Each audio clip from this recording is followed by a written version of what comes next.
அனைவருக்கும் வணக்கம். இன்றைய செய்தி நாளைய வரலாறு என்ற தலைப்புல தினந்தோறும் முரசொலி நாளிதழில் வர செய்தியை என்னுடைய யூடியூப் சேனல்ல உங்ககிட்ட பகிர்ந்து வரேன்.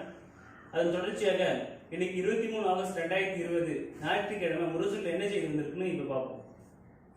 ஆயுஷ் அமைச்சக பயிற்சி வகுப்பில் தமிழக இயற்கை மருத்துவரிடம் அதிகாரியின் ஆணவ போக்கு, மத்திய அதிகாரிகளை வைத்து இந்திய திணிக்க மத்திய அரசு திட்டமா? கழக தலைவர் மு க ஸ்டாலின் தனது கடும் கண்டனத்தை தெரிவிச்சிருக்காரு.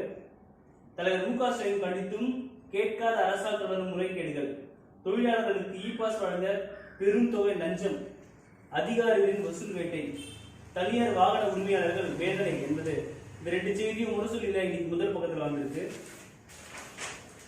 அடுத்து, தமிழ் இருக்கும் வரை தமிழர் நெஞ்சங்களிலே கலைஞர் வாழ்வார் என மலேசியாவின் முனைவர் மாரிமுத்து புகழாரம் தெரிவிச்சிருக்காரு.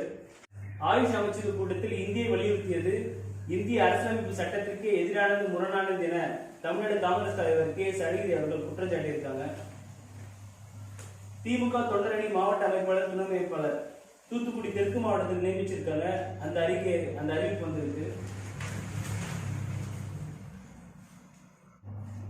யோகா வகுப்பில் இந்தி தெரியாதவர்களை வெளியேற சொன்ன மத்திய ஆயுஷ் அமைச்சக செயலாளரை பதவி நீக்கம் செய்க என மதிமுக பொதுச் செயலாளர் வைகோ அவர்கள் அறிக்கை வெளியிட்டிருக்காங்க. அதே போலதான் இந்திய கம்யூனிஸ்ட் கட்சியின் மாநில செயலாளரும் முத்தரசனும் ஒரு அறிக்கை வெளியிட்டிருக்காங்க. திமுக 15வது கழக பொதுத் தேர்தலில் தேர்ந்தெடுக்கப்பட்ட கிளை கழக நிர்வாகிகளும் பிரதிநிதிகளும் இவரை திருப்பூர் தெற்கு மாவட்டத்திற்கு முரசொலியில் ஒரு 12 பக்கத்துக்கு வெளியிட்டிருக்காங்க. காஞ்சிபுரம் வடக்கு மாவட்ட திமுக சார்பில் காணொலி பொதுக்கூட்டம், திண்டுக்கல் லியோனி சிறப்புரையாற்றாரு. கழக இளைஞரணி செயலாளர் உதயநிதி ஸ்டாலின் அவர்கள் துவக்கி வைக்கிறாங்க. தாமு அன்பரசன் தலைமையில் இருக்கார். திருவெண்ணைநல்லூரில் சாலை நெல்கோட்டி விவசாயிகள் ஆர்ப்பாட்டம், வியாபாரிகளுடன் அதிகாரிகள் கூட்டு சேர்த்து குறைந்த விலையை நிர்ணயம் செய்வதாக குற்றச்சாட்டுறாங்க. 3/4 நூற்றாண்டின் தமிழக வரலாறை உனக்கு மரணம் இல்லை என முன்னாள் அமைச்சர் ரகுமான் கான் அவர்கள் டாக்டர் கலைஞர் அவருடைய 2ஆம் ஆண்டு நினைவு நாளை முன்னிட்டு எழுதிய கவிதையை முரசொலிக்கு கொடுக்கறதுக்கு முன்னாடியே அவர் மறந்துட்டாரு. அந்த கடிதத்தை அவருடைய மகன் அவர்கள் இன்னைக்கு முரசொலியில் கொடுத்திருக்காங்க. அந்த கவிதை தான் வெளிவந்திருக்கு.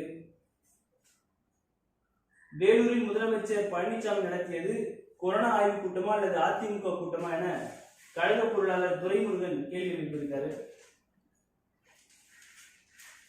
இன்னைக்கு தொடர்ந்து 11 நாளா முரசொலி சில நினைவலைகள் தொடர் கட்டுரை வெளிவந்திருக்கு முரசொலி கடைசி பக்கத்துல.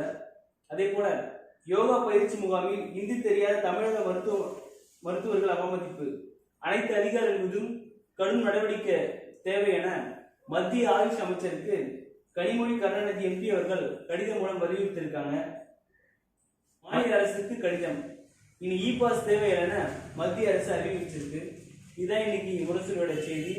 நாளைக்கு முரசொலி என்ன வந்திருக்கு நாளைக்கு பார்ப்போம். நன்றி, வணக்கம்.